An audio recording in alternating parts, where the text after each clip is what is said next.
agradeço a Deus por estar aqui novamente com os irmãos, falando um pouco da palavra do Senhor. Não preciso falar que essa igreja aqui tem um significado muito importante para mim. Aqui eu me casei, aqui eu comecei o ministério. Eu quero apresentar para vocês o meu neto, ali atrás, o Léo. Todo mundo ouviu o Léozinho dele? Ele veio me visitar. Por acaso trouxe a mãe e o pai deles. Eu recebi eles porque, mas Deus abençoe as nossas vidas. Deus te abençoe para todo mundo aí lá, sua querida esposa, a gente fica muito feliz com Deus. Bem, o tema não pergunta por que sofremos. O tema não é uma pergunta. Até porque essa pergunta não deve ser feita. Alguns anos atrás eu estava no escritório lá em Brasília e chegou uma senhora, sentou assim ao lado da minha mesa e lágrimas, ela falava assim: pastor, por que eu sofro tanto? Por que Deus me abandonou? Ninguém me ajuda.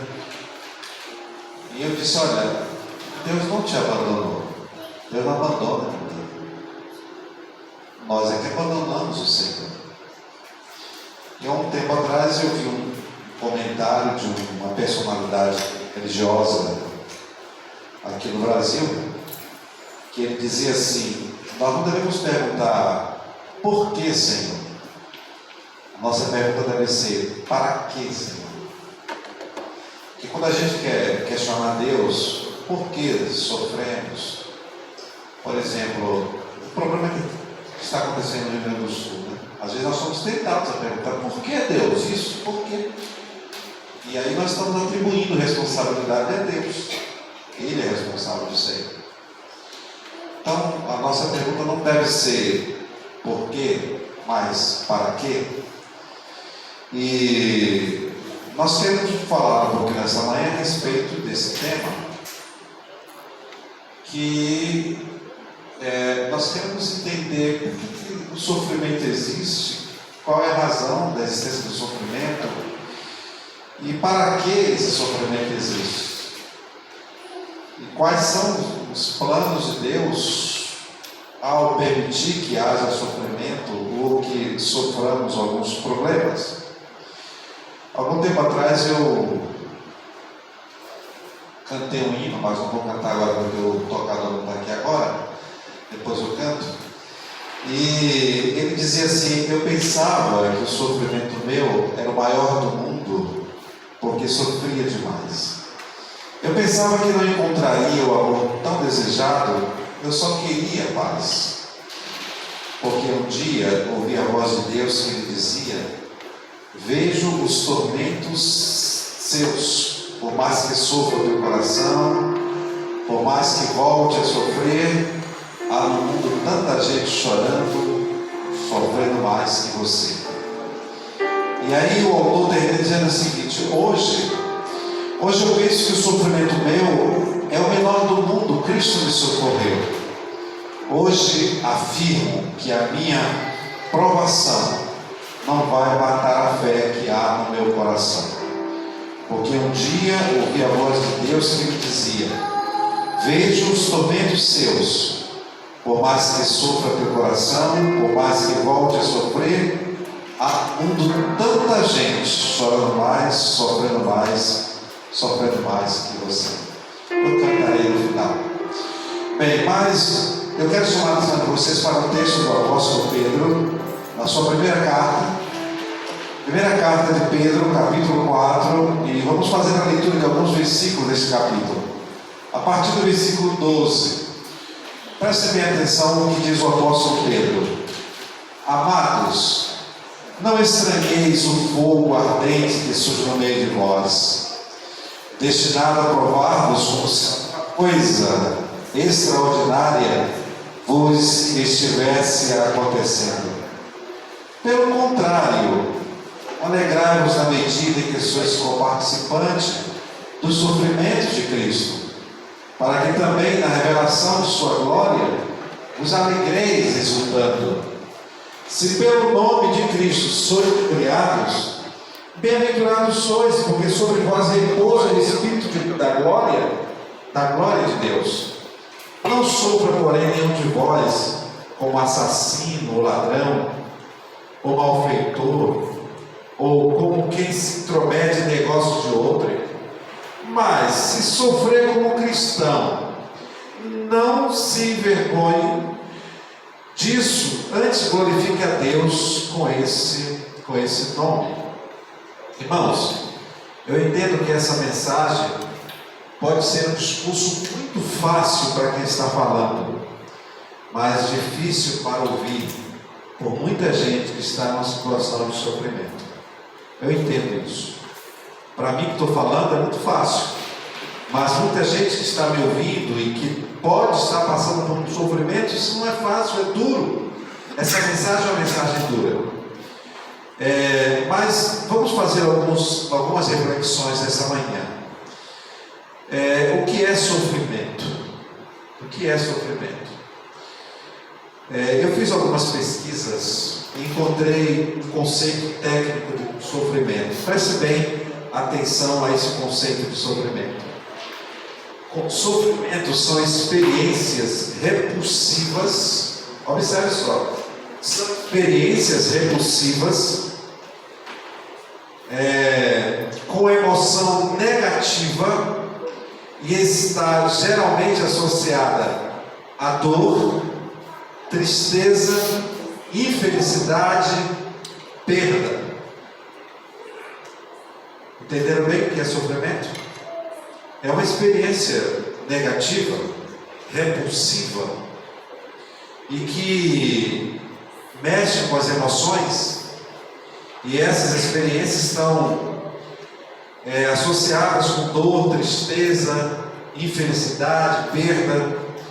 E segundo alguns teóricos, o sofrimento pode ser físico ou somente psíquico, emocional. Por exemplo, uma doença. A pessoa foi acometida por uma doença, essa doença vai lhe causar um sofrimento físico, mas também vai causar um sofrimento psíquico. Então essa pessoa vai estar numa situação de sofrimento tanto físico como psíquico. Mas o que nós precisamos entender, o que precisamos saber sobre o sofrimento? O que está revelado na palavra de Deus sobre o sofrimento? Eu quero chamar a atenção de vocês para alguns pontos. Primeiro ponto: o sofrimento tem raízes no pecado. Esse é o primeiro ponto que a gente precisa entender. O sofrimento tem raízes no pecado. No Éden não havia sofrimento. Quando os nossos primeiros pais saíram das mãos do Criador, eles não conheciam nenhum vestígio de sofrimento. O Éden era um lugar de paz, de plena felicidade, até que um dia, o pecado encontrou lugar no coração daqueles que foram criados perfeitos. No paraíso havia harmonia entre a criatura e o Criador. Nossos primeiros pais entretinham comunhão com o seu Criador. Deus era o seu companheiro de todos os dias. Está revelado que à tarde o Senhor vinha ao encontro de Adão e da sua esposa. E o texto também sugere a ideia de que eles entretinham conversas e eram orientados pelo próprio Deus, mas no dia em que eles obedeceram, eles experimentaram as consequências do pecado. E eles sentiram na pele as dores dos sofrimentos, tanto físicos como psíquicos. Preste bem atenção. Olha o sofrimento psíquico dos nossos primeiros pais. Sofreram com medo e dor de consciência. Esse para mim é um dos sofrimentos piores que existe. É a dor de consciência. É o sofrimento psíquico. E o pecado os levou a esse sofrimento. E como resultado, se esconderam de Deus. Como consequência desse sofrimento, eles se esconderam de Deus. Sofreram com a solidão. E solidão é um dos estados piores, está entre os piores que o ser humano pode experimentar. E uma pessoa que ama a solidão, ela não está bem da cabeça, ela está com problema, geralmente está com depressão. E eles sofreram com a solidão porque o pecado os afastou de Deus. Eles não tinham mais ali aquele momento de comunhão com Deus, de falar com Deus. Eles sofreram ainda do ponto de vista psíquico, sofreram por verem sua raça degenerada com o pecado. Aquilo foi um sofrimento muito grande. Sofreram quando viram seu filho Caim matar o seu outro filho Abel. Ali foi um sofrimento psíquico. Mas eles também tiveram sofrimentos físicos, sofreram com a mudança climática. Mudou o clima, agora tinha que costurar roupa, não só para se cobrir, mas se proteger do frio, também proteção do calor. Sofreram porque eles tinham que sobreviver agora do suor do seu rosto. A Bíblia diz que eles deveriam comer do pão do seu rosto, da terra, deviam carpir o solo, que era infestado por cardos e espinhos. E assim foi o sofrimento que eles experimentaram depois que entrou o pecado no mundo. E desde então, o nosso planeta, desde então nós permanecemos no estado de sofrimento e dor. E a Bíblia diz em Isaías capítulo 24, versículo 5: a terra está contaminada por causa dos seus moradores. E em Romanos capítulo 8, versículo 22 diz que toda a criação geme e está com dores. Toda a criação sofre por conta dos pecados ou do pecado dos nossos primeiros pais. Eu quero dizer para vocês que enquanto vivermos aqui neste mundo, enquanto estivermos aqui neste mundo, a nossa porção será sofrimento de todos os tipos de ordens. Portanto, não posso aqui pregar para vocês uma vida livre de sofrimento, porque vida livre de sofrimento somente aonde? Na eternidade dos céus. Somente na nova terra restaurada. Portanto, nunca acreditem em promessas de uma vida sem sofrimento aqui.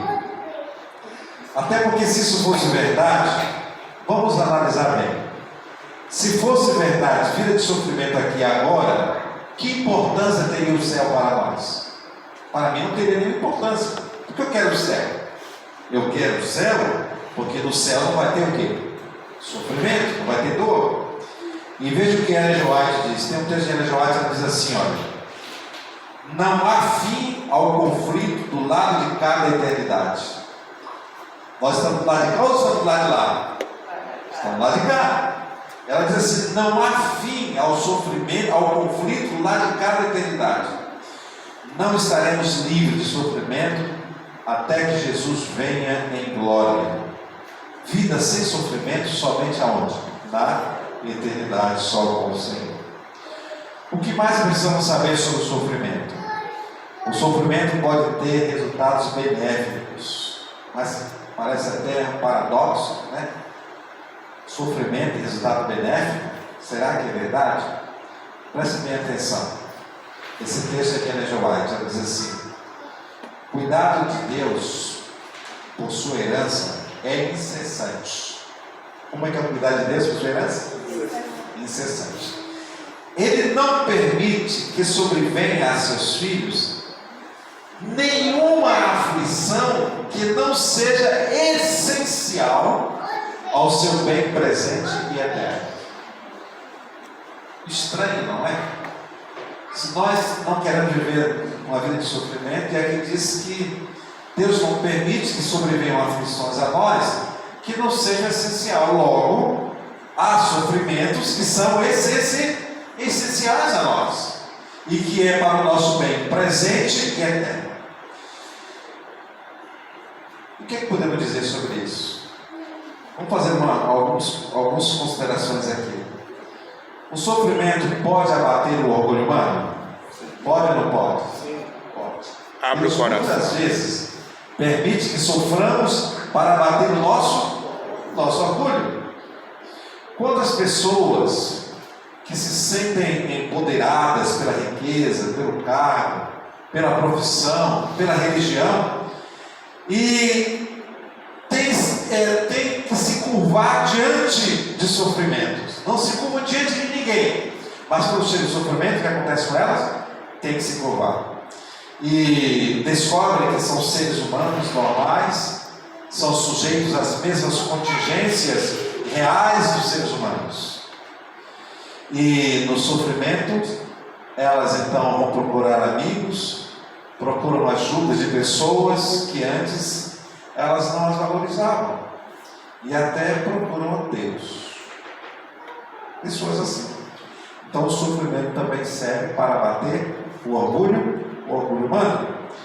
Outro ponto importante quanto ao sofrimento, outra ação benéfica do sofrimento, além de abater o orgulho humano, o sofrimento desenvolve a paciência.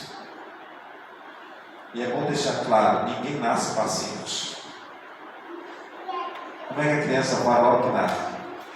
Se esperneia, né?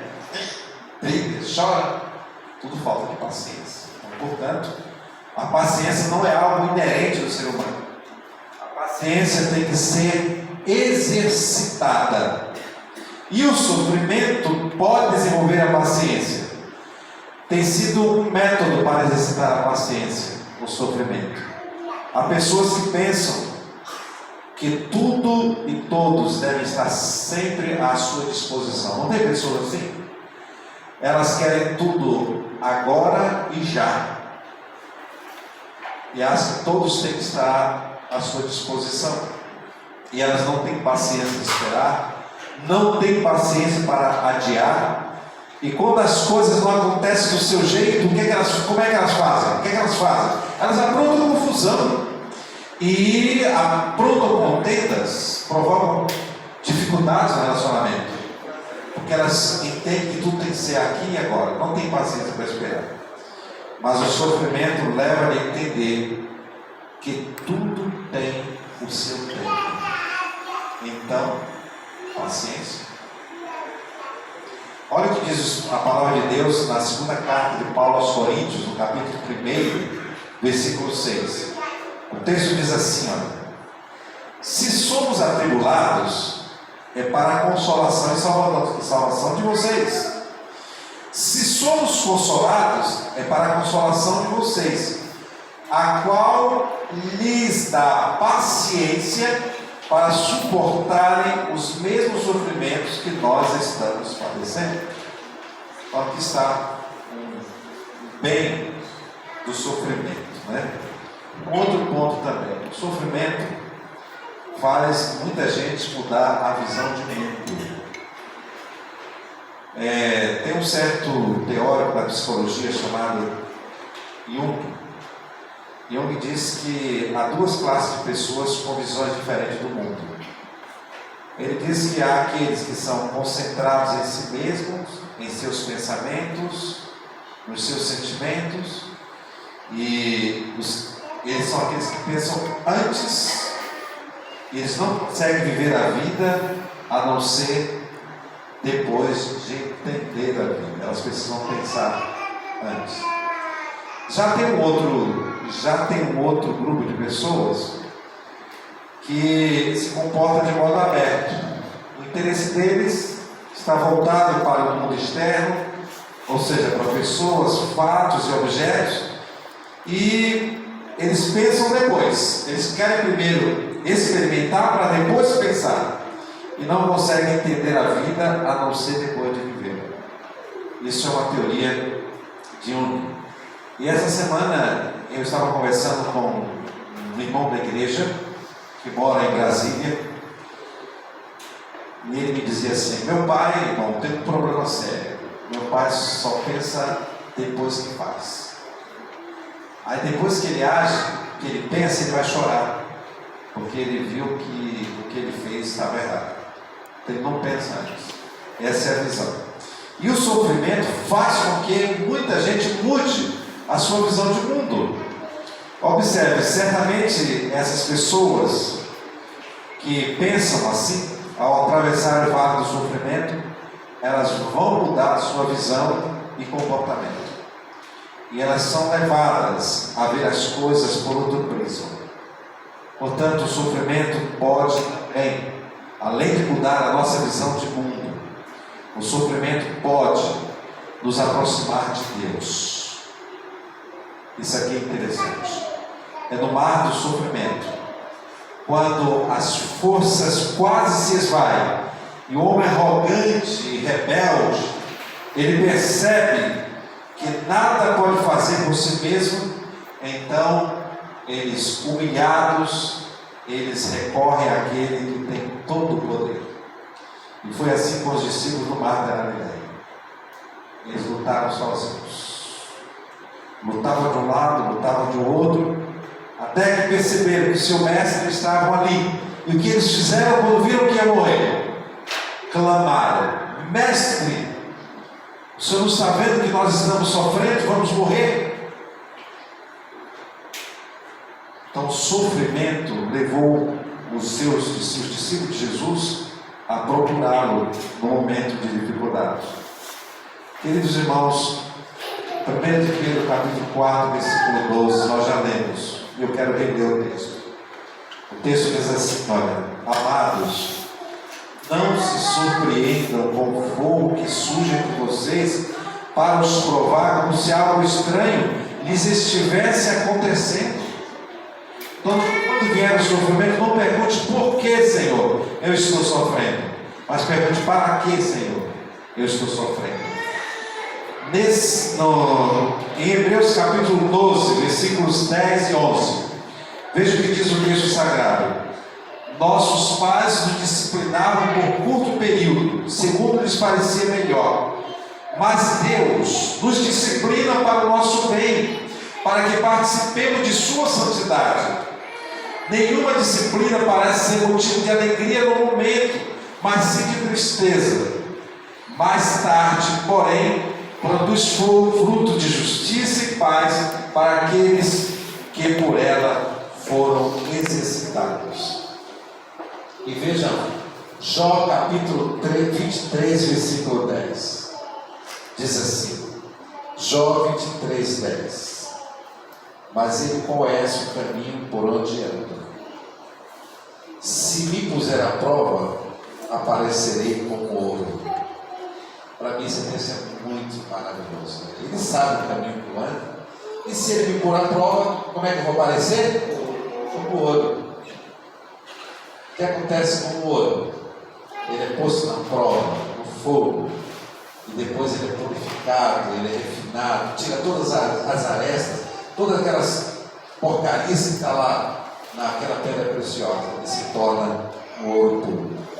Bem, irmãos, eu quero concluir a minha mensagem fazendo duas considerações. A primeira é: Deus não permite que soframos além da nossa capacidade. Deus não permite que soframos além da nossa capacidade. Deus não é responsável pelos sofrimentos humanos, mas Ele permite que o homem passe por sofrimento. Sabemos que Deus não é responsável pelo sofrimento humano, mas Ele permite que o homem passe por momentos difíceis e de sofrimento. Ele conhece o limite do homem e não permite que ele sofra além do seu limite. Ele conhece o limite do homem e sabe até quanto o ser humano pode suportar o sofrimento. Daí, ele não permite que o homem sofra além do que ele possa suportar. 1 Coríntios capítulo 10, versículo 13 diz assim: não sobreveio a vocês tentações que não fosse comum aos homens, e Deus é fiel. Ele não permitirá que vocês sejam tentados além do que podem suportar, mas quando forem tentados, Ele lhes providenciará um escape para que eu possa E por fim, eu gostaria de dizer: Deus se compadece com os sofrimentos humanos. Em Jó capítulo 5, versículos 17 e 18, diz assim: como é feliz o homem a quem Deus corrige. Portanto, não despreze a disciplina do Todo-Poderoso, pois ele fere, mas dela vem tratar. Ele machuca, mas suas mãos também. O que as mãos do Senhor faz? Cura.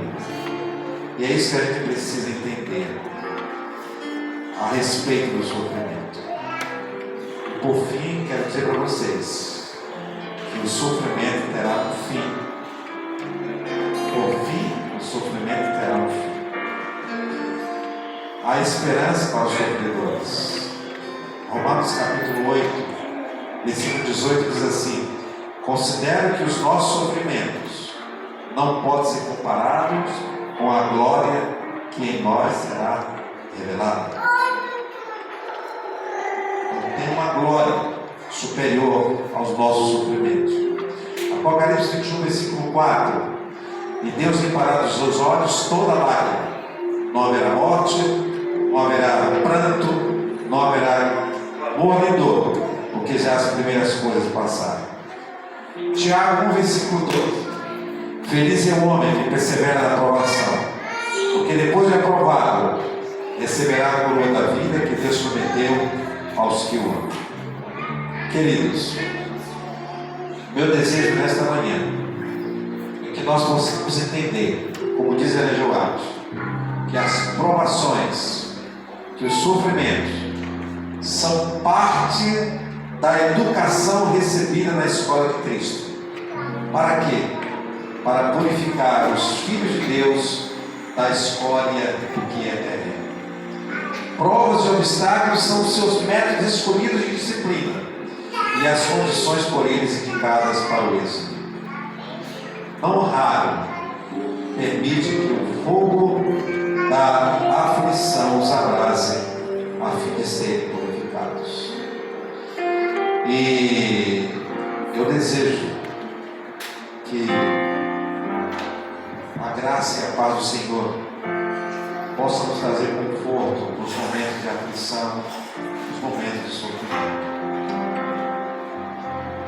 Às vezes a gente pensa que nada de mal vai acontecer conosco, só acontece com quem está lá fora. Mas a gente precisa entender que não viemos aqui para viver uma vida livre de sofrimento. Como diz o autor do hino, que eu desejo cantar. Eu pensava que o sofrimento meu era o maior do mundo, porque sofria demais.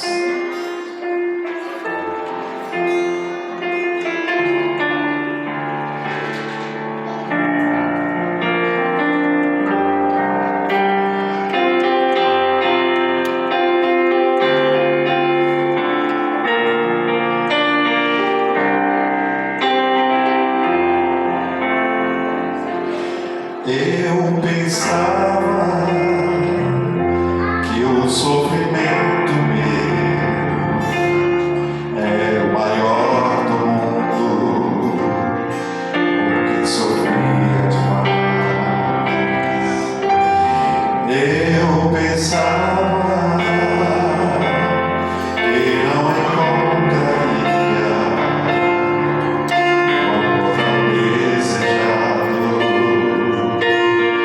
Eu só queria paz, porque um dia ouvi a voz de Deus que me dizia: vejo os momentos teus, por mais que sofra teu coração, por mais que volte a sofrer.